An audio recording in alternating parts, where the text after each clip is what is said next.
G'day, Stu here from UAVfutures, and this is a bit of a new segment for you guys. So what basically this is, I want to jump into the hobby and meet some other pilots out there that I want to recommend to you guys, some people on the real top upper echelon of their field. So today we've got this young man. So who are you, and I guess who are you? Okay, so I'm Thomas from the BMS Web YouTube channel, and I'm the current Australian National Champion.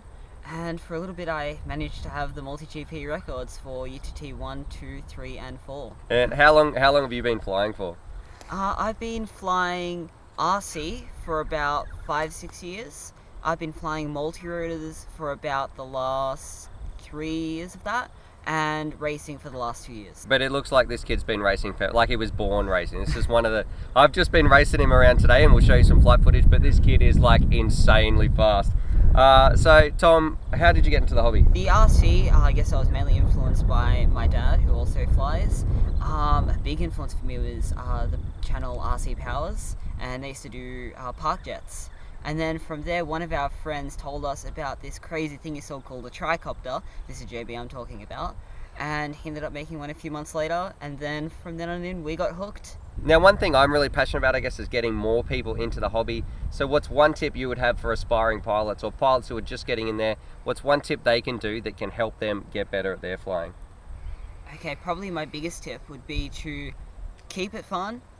Always try and push yourself, but make sure you're enjoying it, because when you're enjoying it, it's always much better time, and you find you do progress a lot better. And just keep at it. Sometimes you won't have the best days. Other times you'll have amazing days, but just that happens to everyone, and just keep striving for more and you'll get there. So this is question number 4. What's your favorite thing about the hobby? There's so much. I don't know where to start.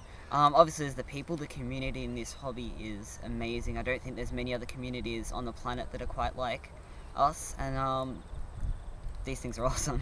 Just I guess the speed you can get out of these things, and obviously feeling like you're godly as you're flying through gates and stuff like that.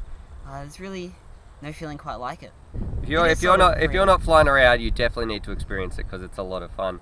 All right, and then this is the last question, and this is where I've made up this week's one, but Thomas is going to have a question for the next time I do this video. So the question I've made up for him today is, what's your I can't talk properly, biggest success or biggest hardship in the hobby? One or the other you can talk about. My biggest success would probably be the AU Nationals, and having everything somehow come together between the new frame for the Helix being rolled out on the day, working with T-Motor and Impulse RC, and just having everything work out really well and have a really good race. It was probably one of my most successful races, and by far one of the most enjoyable. Hardships, I mean, I know I enjoy the whole thing so much. I mean, it's difficult, but it's always fun, so I have no clue. It's hard to have a bad day. It is really hard, yeah. These things. These are insane. Bad day, good day. It's always awesome, especially when you get the footage. Anyway, I just want to give a massive shout out to BMS Web. I'll leave a link down in the comments below to Paul and Tom, because they do a great job. Heaps of useful information down there.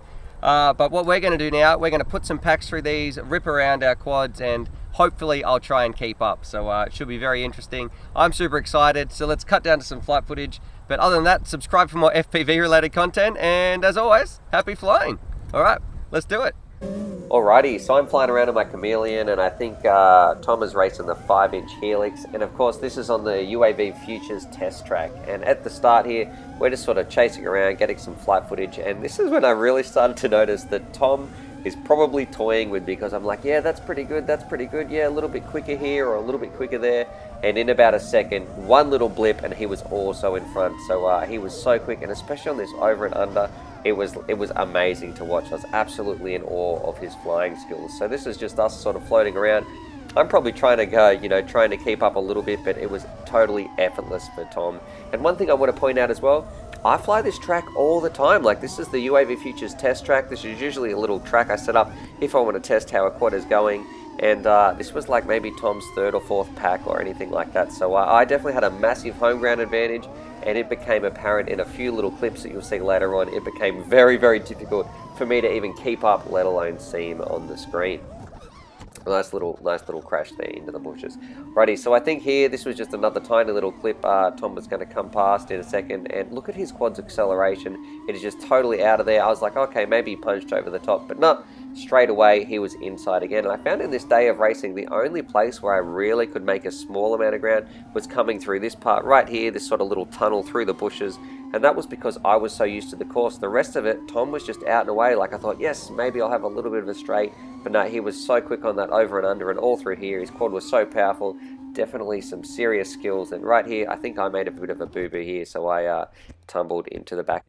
Now here's where things start to pick up a little bit actually. We started to stop doing the chase footage and trying to do some races, and Tom's takeoffs are phenomenal. He felt like he was like 50 meters away before I'd even sort of left the starting plate. So here, this is where I think we were both sort of going for it. Well, I know I was going for it. Maybe Tom was just cruising around because I was really trying to push it, and it took a long time until I could sort of catch up to him a little bit, or at least find him in my sights, because he had such a big jump off that start line.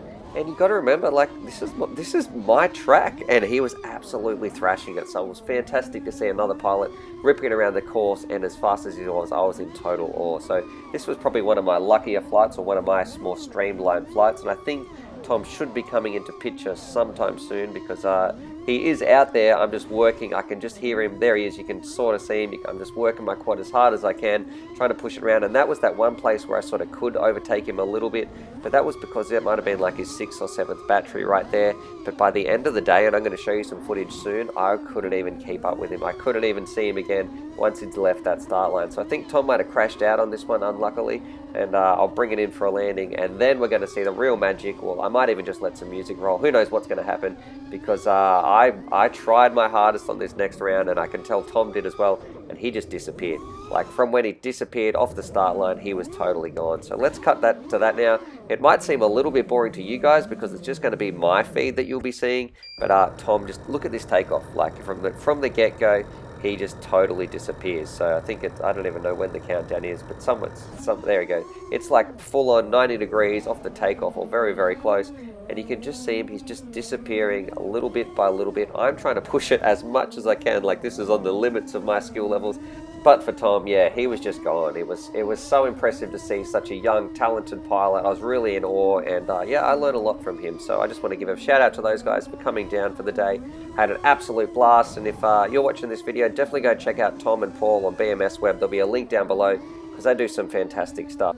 So hopefully you guys enjoyed this video anyway, and this is sort of like a new little series I might want to start, so I'm just sort of testing it. So let me know down in the comments below, what did you think about this, sort of interviewing some of the top pilots and the top people in our industry, and sort of sharing the knowledge that they have and asking them some of the questions, and sort of, yeah, do they have any secrets, or what is it that, you know, makes them so good or sets them apart, just getting their insights into the quad world. Anyway, we don't see Tom again because he's totally disappeared and he's probably about to lap me, but subscribe for more FPV related content.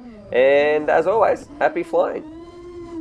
Alrighty, so hopefully you guys enjoyed that video. Definitely subscribe if you're new to the channel and check out these videos. And I'm also going to leave a little link here to my Patreon page, because I've got some fantastic Patreon supporters and I like to give back to them as well. So if you want to join the UAVfutures family, there's things like bonus velcro straps, little bundles of FPV goodies and things like that that also get sent out. Anyway, happy flying.